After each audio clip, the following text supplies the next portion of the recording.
I, Rachel Wilson, 20 years old, never thought I would be in this position. Blackmailed by my own father to attend my golden sister's wedding or lose my college tuition. My hands trembled as I held his ultimatum text.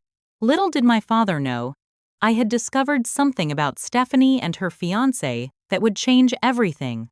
Before I dive into this train wreck of a family drama, drop a comment letting me know where you're watching from. Hit that like and subscribe button if you've ever dealt with family favoritism. Trust me, this story gets wild, and you won't want to miss what happens when the golden child's perfect facade finally cracks. Growing up as the middle child between Stephanie, 26, and Jason, 18, was like living in a house with two different sets of rules. From our earliest memories, Stephanie was the sun our family orbited around, while I was just a distant moon, barely noticed unless I caused problems. When Stephanie brought home C's and B's on her report card, Dad would take her out for ice cream, praising her for trying her best. When I brought home straight A's and academic awards, I got a distracted nod and that's what we expect from you, Rachel. By high school, I stopped showing him my report cards altogether. On Stephanie's 16th birthday, Dad surprised her with a brand new BMW convertible, complete with a giant red bow in the driveway. Our neighbors talked about it for weeks. 6 months later, when I turned 16, I received a used book on college preparation and a lecture about responsibility. I remember locking myself in the bathroom and crying silently for an hour. You need to understand that Stephanie needs more encouragement, my father once explained when I was 14 and questioned the disparity. She's not naturally gifted like you are. You're fine on your own. Family vacations were always scheduled around Stephanie's preferences and availability. If she wanted to go to the beach, we went to the beach, even though I got terrible sunburns and Jason was terrified of the ocean after nearly drowning when he was 5. If Stephanie had a social event, family dinners were rescheduled or canceled entirely. Dad never missed a single one of Stephanie's dance recitals or cheerleading competitions, sitting front row with flowers and a video camera. But when I qualified for the National Science Olympiad in 10th grade, the first student from our school to ever make it that far, he had an important business meeting and couldn't attend. Mom came alone, looking uncomfortable and apologetic the entire time. My mother, Elizabeth, tried her best to balance things, but she never directly challenged Dad's favoritism. Your father loves you all equally, just differently, she would say. Not meeting my eyes, Stephanie just needs more attention. Even as she said it, I could tell she didn't fully believe it herself. Jason, my younger brother, seemed to internalize the family dynamic early on. He became quiet and undemanding, finding ways to stay under the radar. Sometimes I'd catch him watching the interactions at dinner with a careful, analytical expression that seemed too mature for his age. Once, when I was 17 and he was 15, he slipped into my room after a particularly obvious display of Dad's favoritism. "It's not fair how he treats you," he whispered, as if afraid of being overheard. "Life isn't fair," I replied, the family mantra I'd been taught to accept. He shook his head. "No, but families should be." Despite the lack of emotional support, I was determined to succeed on my own terms. I graduated as valedictorian, earned a partial scholarship to an engineering program at a prestigious university, and worked 2 part-time jobs my freshman year. But college is expensive, and even with my scholarship, I still needed my father's financial support to stay enrolled. The night before leaving for the wedding weekend, I was packing my suitcase when I found an old family photo album tucked at the back of my closet. Flipping through it, I paused at a picture from my 8th birthday. In the background, while everyone gathered around Stephanie, showing off her new school project, I sat alone at the end of the table. A small, wrapped gift in front of me, my cake barely touched. Looking at that photo now, with adult eyes, I realized something important. I wasn't imagining or exaggerating the favoritism. It was real, it was documented, and it had shaped my entire life. I placed the photo in my bag, a reminder of why I needed to stand up for myself, even if it meant risking my future. The luxury mountain resort in Colorado took my breath away as I pulled into the circular driveway. Valet attendants in crisp uniforms rushed to take luggage from arriving guests, while staff offered champagne flutes to everyone entering the lobby. For a family supposedly struggling with business troubles, the extravagance seemed obscene. "Rachel, you made it!" My mother hurried across the marble floor to embrace me. Her smile seemed genuine, but her eyes held that familiar, worried look. "Your father will be so pleased you're here." "Will he?" I muttered, accepting her hug stiffly. "Or will he just be relieved I didn't embarrass the family by refusing?" Mom sighed, lowering her voice. "Please, Rachel, this weekend is important. For all of us. For the Wilson family business, you mean?" Before she could respond, Stephanie's distinctive laugh echoed through the lobby. She stood in a circle of admirers, her diamond engagement ring catching the light with every animated gesture. She looked perfect, as always, not a blonde hair out of place. Her designer outfit probably costing more than my entire semester's textbooks. "Baby sister!" She squealed when she spotted me, rushing over for an air kiss that didn't actually touch my cheek. "I was just telling everyone how you'd be rushing here straight from your little college classes.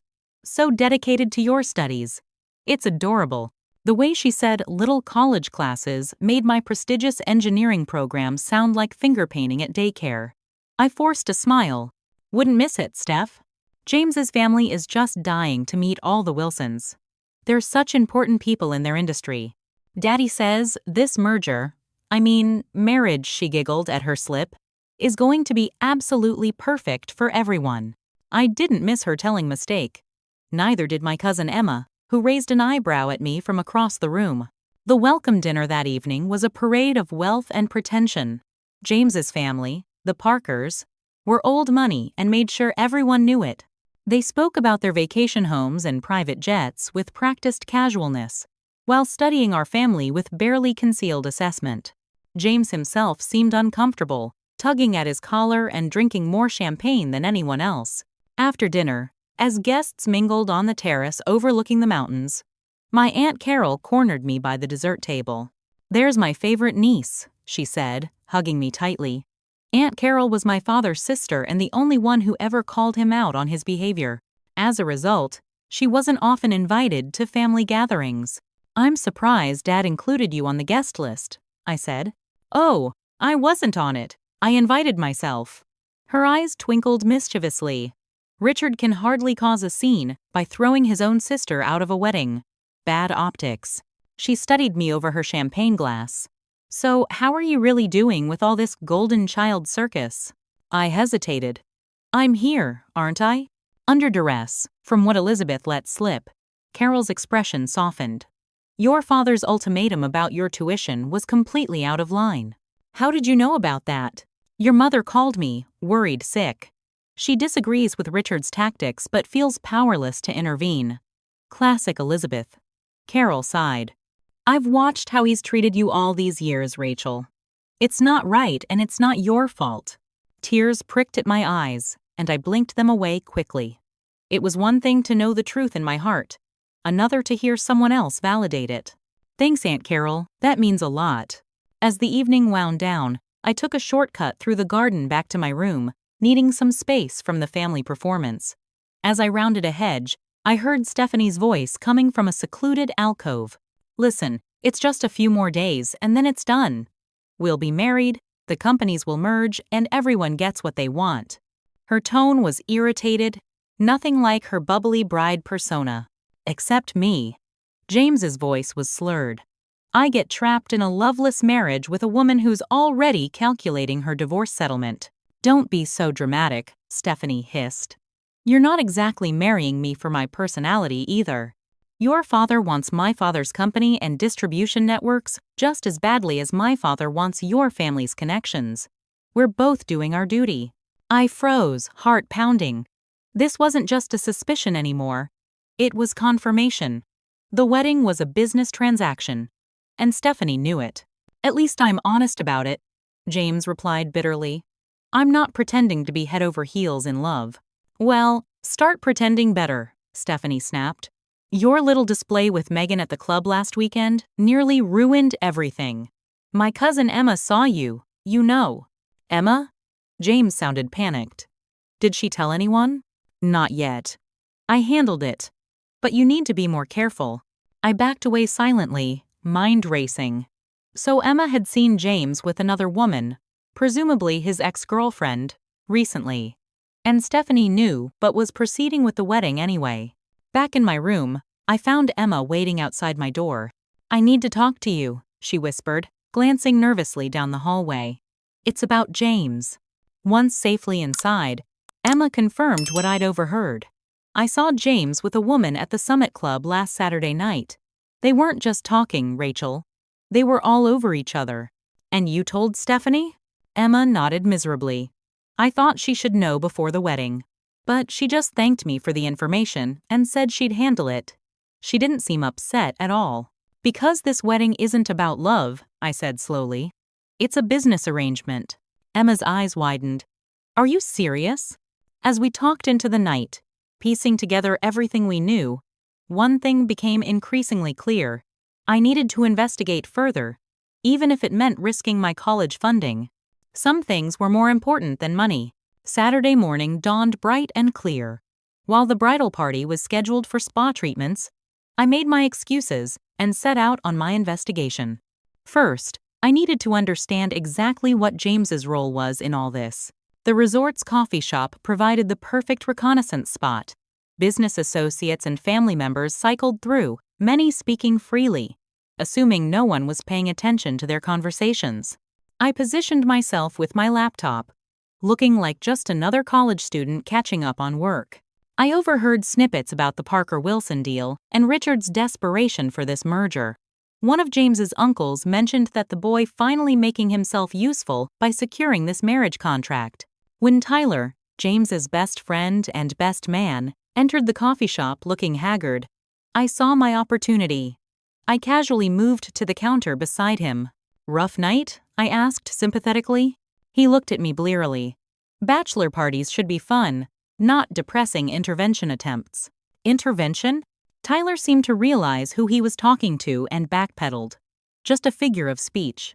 James had a great time. Really? Because he seemed pretty miserable at the welcome dinner. Tyler studied me for a long moment. "You're the bride's sister." Unfortunately.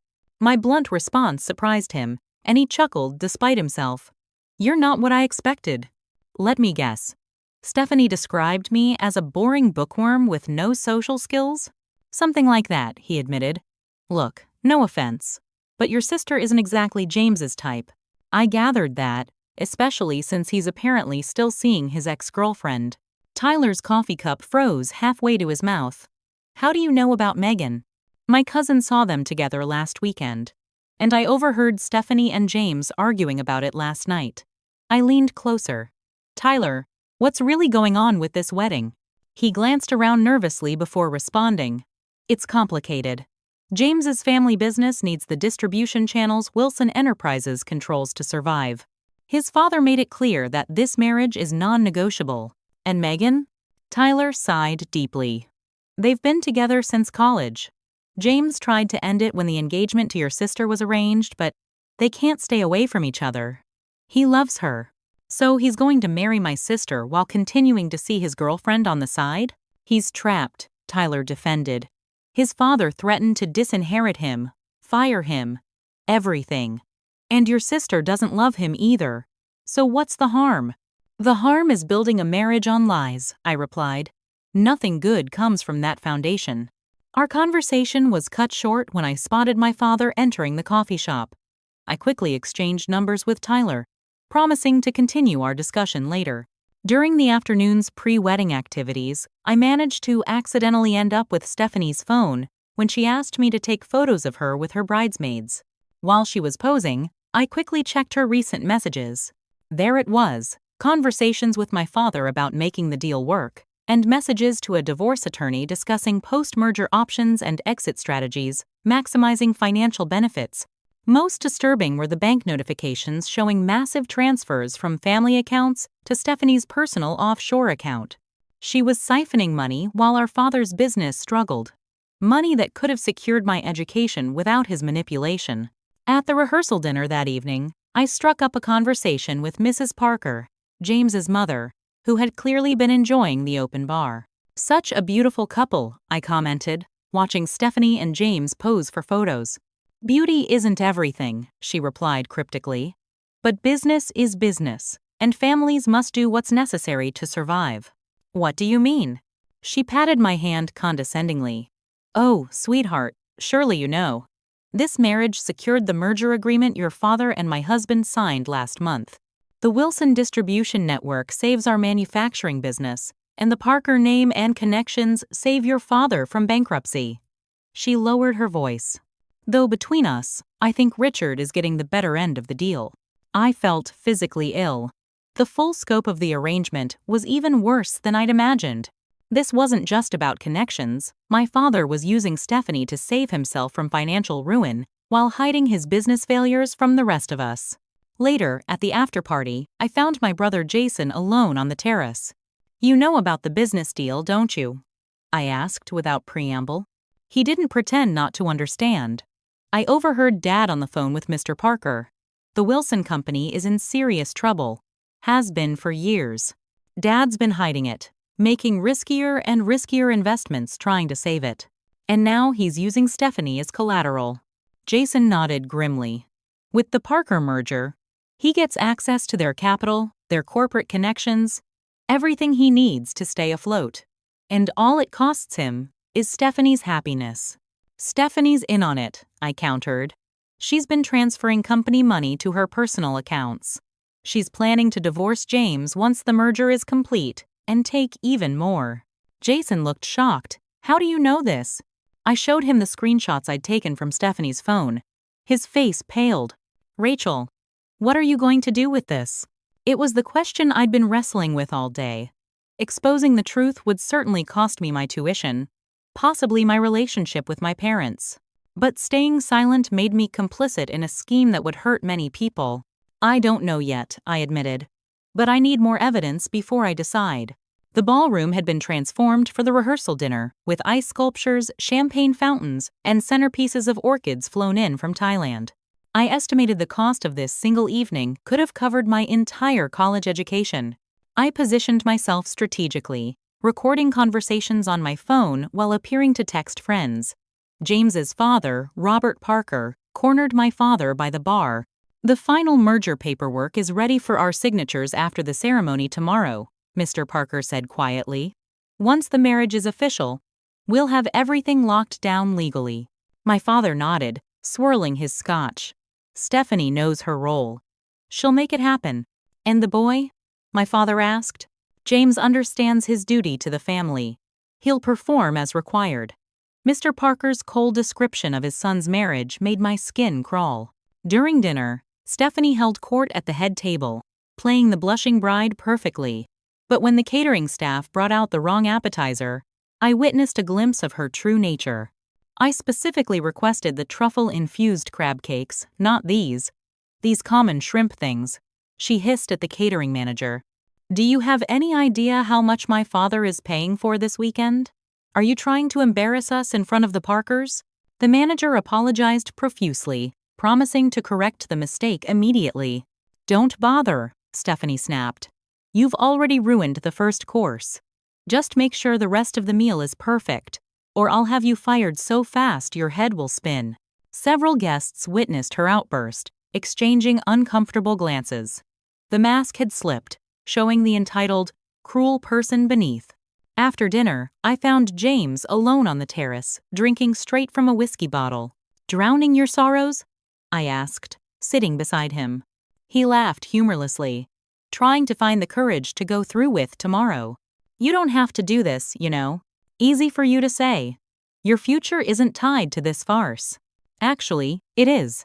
Dad's threatening to cut off my college tuition if I don't play my part in this charade. James looked at me with new interest. So we're both being blackmailed. Essentially. He took another long drink. You know what the worst part is? I actually love someone else.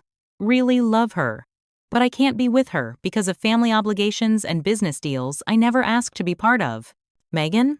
He didn't seem surprised, I knew. We've been together since sophomore year of college. I tried to end it when this arrangement was made, but he shook his head. I can't. She's the one person who sees the real me, not the Parker heir. So your solution is to marry my sister while continuing to see Megan on the side? Not my proudest plan, he admitted. But Stephanie doesn't love me either. This is a transaction for her too. And that makes it okay? He stared at his shoes.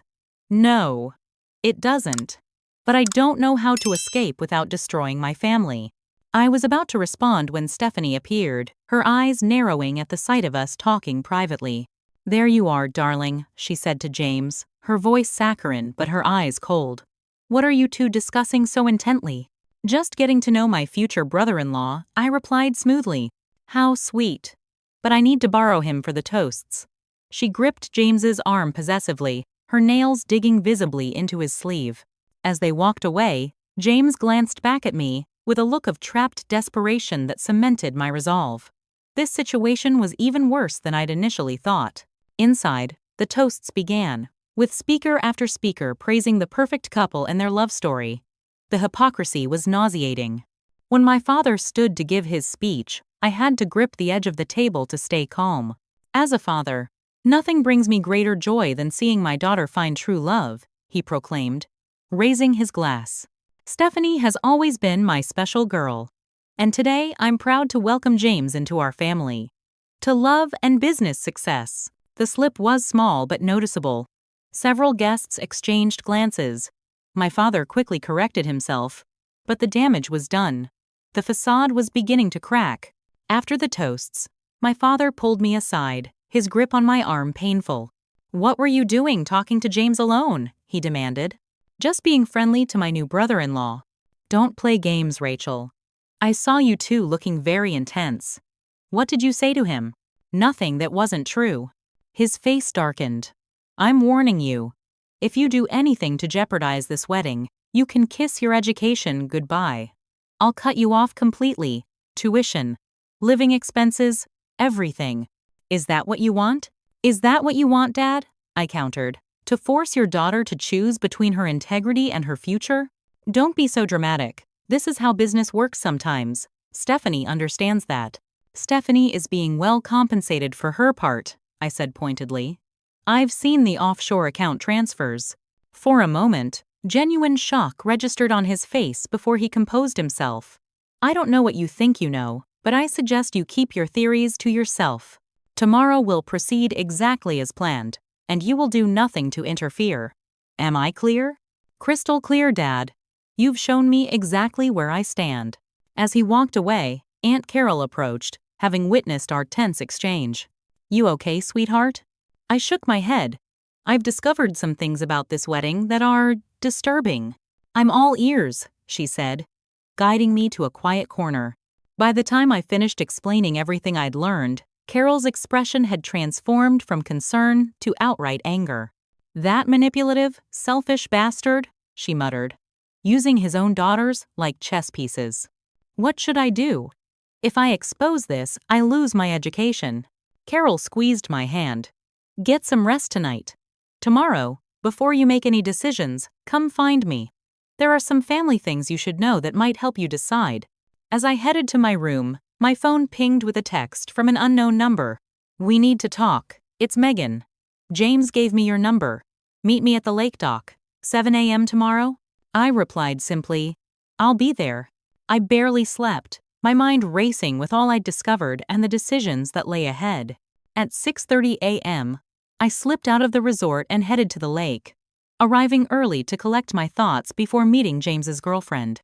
The morning mist hung over the water, creating an eerily beautiful scene. I sat on the wooden dock, watching a family of ducks glide across the lake's surface. Such a peaceful setting for the turmoil churning within me. At precisely 7 a.m., a woman approached, tall, athletic, with dark curly hair and an air of quiet confidence. Nothing like my sister. Rachel? She asked tentatively. I'm Megan. We shook hands, studying each other carefully. Thank you for meeting me, she said, sitting beside me. James told me everything you've discovered. I had to see for myself if you might be an ally.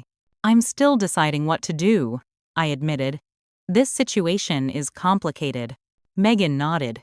I understand. Your education is at stake. She looked out over the lake. James and I have been together for 4 years. We were talking about getting engaged when his father announced the arrangement with your sister. Why didn't James refuse? Parker Industries has been in their family for generations. James's grandfather built it from nothing. The company employs thousands of people. If it fails because James was selfish enough to marry for love instead of business, she trailed off. The guilt would destroy him. So instead, he's going through with a fraudulent marriage while planning to continue your relationship on the side, I said bluntly. How does that work for you? She flinched. It doesn't. It's a horrible situation that makes me feel terrible every day. But I love him, and I'm trying to understand an impossible choice. Her honesty was refreshing after all the lies I'd encountered. What if there was another way to save both companies without this marriage? I asked. Megan's eyes lit up. Is there? I don't know yet. But I'm not convinced this merger is the only solution. My father hasn't exactly been forthcoming about the company's true financial position. We talked for another half hour, with Megan sharing text conversations that confirmed James's reluctance and his father's manipulation. She also revealed that James had consulted a lawyer about breaking the merger agreement, but the penalties would be ruinous. There's something else you should know, Megan said as we prepared to head back. Your sister has been in contact with me. What? Why? She offered me money to disappear until after the wedding. A lot of money. Megan pulled out her phone, showing me Stephanie's messages. She doesn't care that James loves someone else. She just wants to make sure nothing interferes with the ceremony. This was the final piece of evidence I needed. Stephanie was fully aware of and complicit in the deception, willing to pay off her fiancé's girlfriend to ensure the business deal went through. Back at the resort, I found Aunt Carol waiting in the lobby as planned. We found a quiet spot in the garden to talk. Before you decide what to do, there's something about your father you need to understand, she began gravely. This isn't the first time Richard has used his children as business pawns. What do you mean? 27 years ago, your father was in financial trouble. Much like now, he arranged a marriage between himself and Elizabeth, whose family had connections he needed. I stared at her in shock. Are you saying my parents' marriage was a business arrangement? Carol nodded sadly. Elizabeth was in love with someone else, a young artist without prospects. But her family pressured her to marry Richard for security and status. She's been unhappy for decades, trapped by financial dependence. That's why she never stands up to him, I whispered. Pieces falling into place. She can't. He controls every aspect of their finances. She has no access to money of her own, no way to support herself if she left. Carol's eyes were filled with old anger. I've watched history repeat itself with how he treats you and Stephanie, the golden child who serves his purposes, and the one who's expected to achieve on her own. The revelation about my parents' marriage shook me deeply. I had always sensed my mother's quiet unhappiness but never understood its source. There's more, Carol continued. I spoke with Elizabeth this morning. She knows what Richard is doing with your tuition threat. She showed me something. Account statements she's been secretly copying for years. Richard has been mismanaging the company, taking huge risks, covering losses with more debt. The Wilson business is a house of cards. So this merger isn't just advantageous, it's desperate. Exactly. And Elizabeth wants you to have this. Carol handed me a sealed envelope.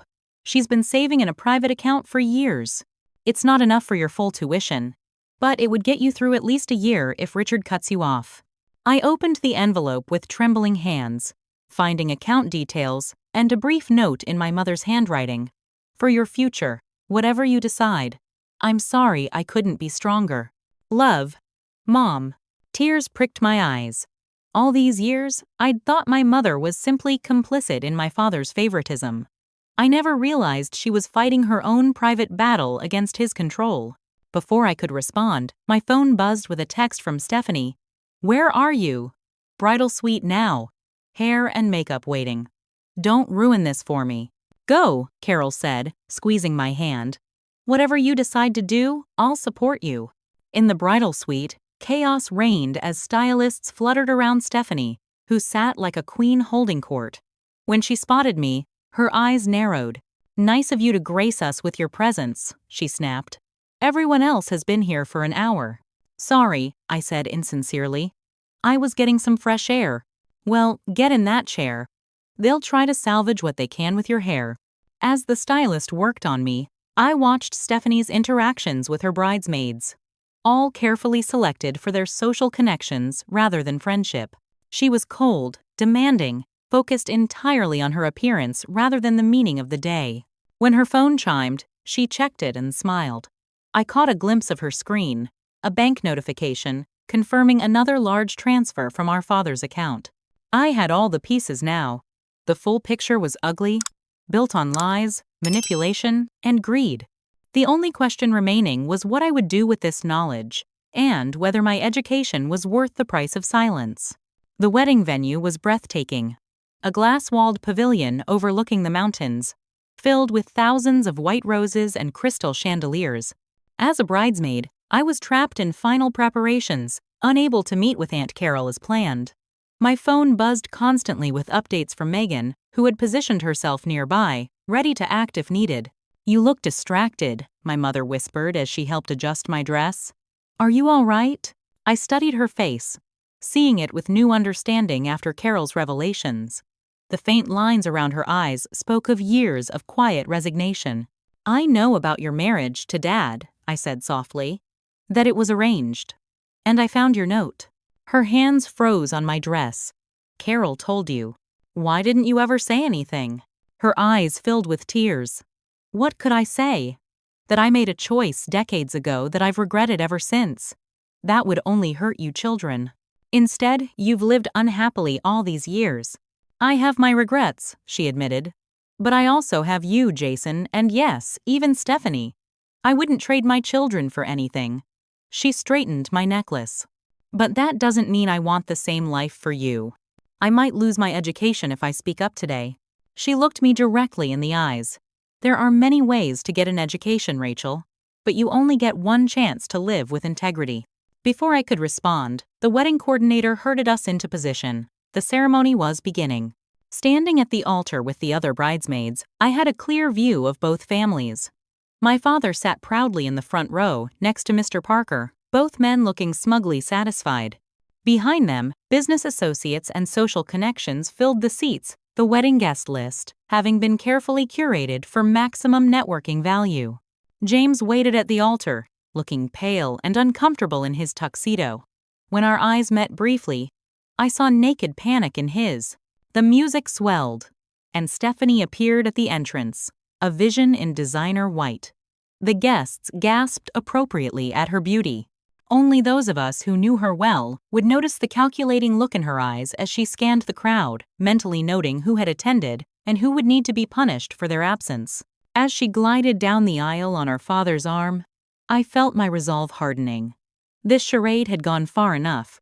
The minister began the ceremony with platitudes about love and commitment that rang hollow given the circumstances. When he reached the traditional "if anyone has cause, why these two should not be joined" portion, my heart raced. This was my moment, but I remained silent. Making a public scene would only ensure that no one listened to the truth. A dramatic objection might satisfy my immediate desire for justice, but it wouldn't effectively expose what was really happening. I needed to be strategic, not emotional. The ceremony continued, with Stephanie and James exchanging vows that sounded rehearsed and empty. When James promised to love and cherish Stephanie, his voice actually cracked, causing a ripple of uncomfortable murmurs through the crowd. As they exchanged rings, my phone vibrated in my hidden dress pocket. Carefully, I checked the screen. A message from Megan. Found proof. Parker Wilson merger doc on James's father's laptop. Includes clause voiding merger if either spouse files for divorce within 3 years. S planning to break contract. This was it. Concrete evidence that Stephanie was planning to sabotage the merger after securing her financial gain. She wasn't just a pawn in my father's game, she was running a con of her own. The minister pronounced them husband and wife. James leaned in for the obligatory kiss, which Stephanie kept brief and camera-ready. As they turned to face the applauding crowd, I slipped my phone back into my pocket. The ceremony was over, but the real drama was about to begin at the reception. The reception was held in the resort's grand ballroom, transformed into a winter wonderland with ice sculptures, crystal decorations, and white floral arrangements costing more than most people's cars. A 12-piece orchestra played as guests mingled, drinking champagne that cost $400 a bottle. I moved carefully through the crowd, looking for key players in this drama. First, I needed to connect with Aunt Carol and my mother to coordinate our approach. Then I would need to speak with James's father before my own. Timing would be crucial. A scene would be counterproductive, but strategic revelation of the truth to the right people could unravel this entire deception. I found Carol at our assigned table, already seated with my mother. "It's time," I said quietly, sliding into the chair beside them. "I have all the evidence I need, including proof that Stephanie plans to divorce James within 3 years, which would void the merger according to the contract terms." My mother paled. "You're certain about this?" I showed them the screenshots and messages I'd collected.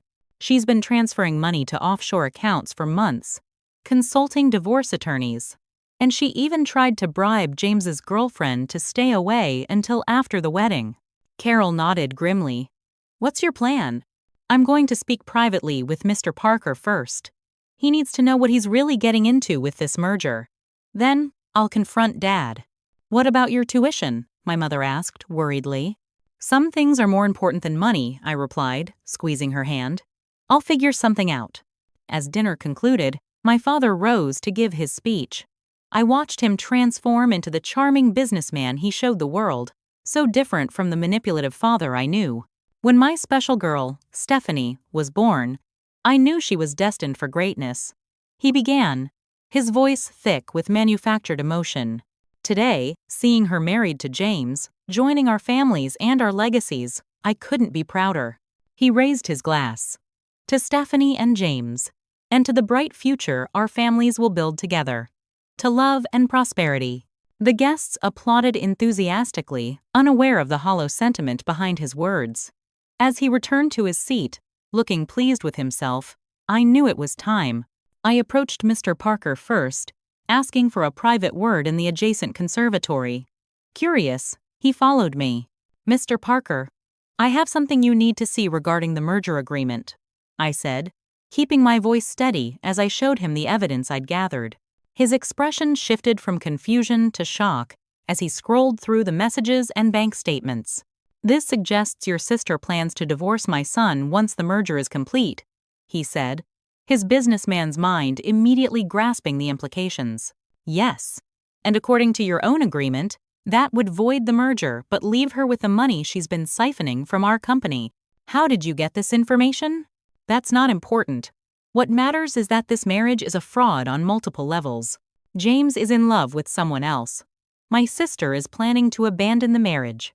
And both our fathers are using their children as business pawns." Mr. Parker studied me with new respect. "You're nothing like your sister, are you?" "No, I'm not." "What do you want? Money? A position in the company?" I shook my head. "I want this cycle of manipulation to end. I want James to be free to make his own choices, and I want the truth to come out." He was quiet for a long moment. "My son told me he loved someone else." I didn't listen. He looked out the window toward the mountains. "I've spent so many years focused on the business my father built that I forgot why he built it in the first place. To provide for his family's happiness, not to sacrifice it." Next, I found James's mother, showing her the evidence of both fathers' manipulation as well as her son's ongoing relationship with Megan. "He's miserable, Mrs. Parker," I said gently. "And this marriage won't save either company if Stephanie follows through with her plan." Mrs. Parker's eyes hardened as she read through the messages. That calculating little. "And my husband went along with this?" She straightened her shoulders. "Where is Megan now?" "Waiting at the resort coffee shop. Bring her here. James deserves a chance at real happiness." Finally, I approached my father, who was in animated conversation with business associates. "Dad, we need to talk. Now." He excused himself, irritation clear on his face. "What is it, Rachel?" "I'm in the middle of important discussions." "More important than knowing Stephanie plans to divorce James in less than 3 years, voiding your precious merger agreement?" His face went white. "What are you talking about?" I showed him everything. The offshore account transfers, the consultation with divorce attorneys, the messages to Megan. His expression shifted from shock to fury. How dare you interfere in matters you don't understand, he hissed. Do you have any idea what you've done? Stopped you from making a terrible business decision? Exposed a fraud before it went too far? Or just finally stood up to your manipulation? You're cut off. Completely.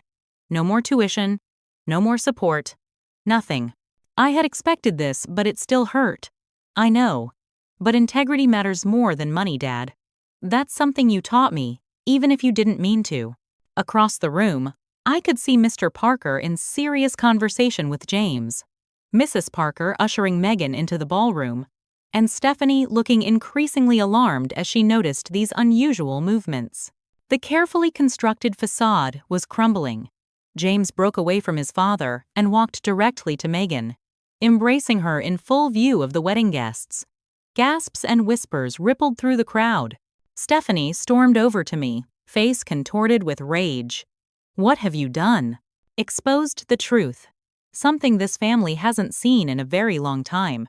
You've ruined everything, she shrieked, drawing even more attention. No, Stephanie, you did that yourself when you decided to defraud the Parkers and our own father. Mr. Parker approached, his expression grave. I think we need to revisit the terms of our agreement, Richard. In light of new information about your daughter's intentions. My father looked panicked. Robert, whatever you've heard, I'm sure we can work something out. Perhaps. But not through this marriage. That charade ends now. James had removed his wedding ring and now stood with his arm around Megan, looking more relaxed than I'd seen him all weekend. I'm sorry, he said to the confused guests, but I can't continue this deception.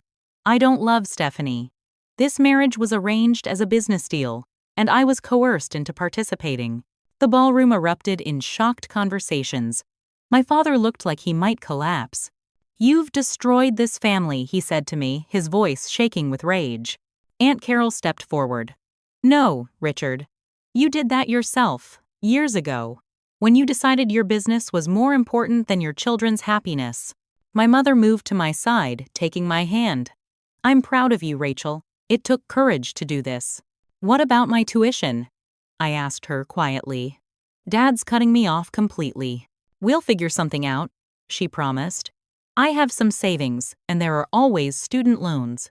To my surprise, Mr. Parker approached us. That won't be necessary. Rachel, I was impressed by your integrity today. You could have stayed silent and protected your own interests. But you chose to do what was right, even at great personal cost. He handed me a business card.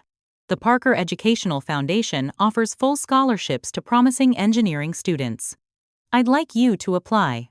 Based on what I've heard about your academic record, you'd be an excellent candidate. Are you serious? Entirely. The world needs more engineers with integrity, not fewer. As the wedding reception dissolved into chaos around us, I felt a strange sense of peace. For the first time in my life, I had stood up to my father's manipulation and chosen my own path. The cost was high, but the freedom was worth it. That evening, as guests departed and the wedding that never should have happened came to its premature end, I sat with my mother, Aunt Carol, and Jason on the resort's terrace. What happens now? Jason asked. We start over, Mom said, a new determination in her voice. I've been dependent on your father for too long. It's time I found my own way. We all will, I agreed. My phone pinged with a message from James. Thank you for the courage I didn't have. Megan and I are forever grateful. As the sun set over the mountains, I thought about the long road ahead. College without my father's support would be challenging, but with the potential Parker Scholarship and my own determination, I knew I would make it work.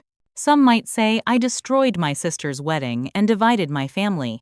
But the truth is, I simply exposed what was already broken and took the first step towards something more authentic. If you've ever had to choose between what's easy and what's right, you know it's never a simple decision. Drop a comment below sharing a time you had to stand up for what's right, even when it cost you something important. Like this video if you believe integrity matters more than money, and subscribe for more real stories about family dynamics and finding your own path. Thank you for listening to my story. And remember, sometimes the hardest choices lead to the most authentic lives.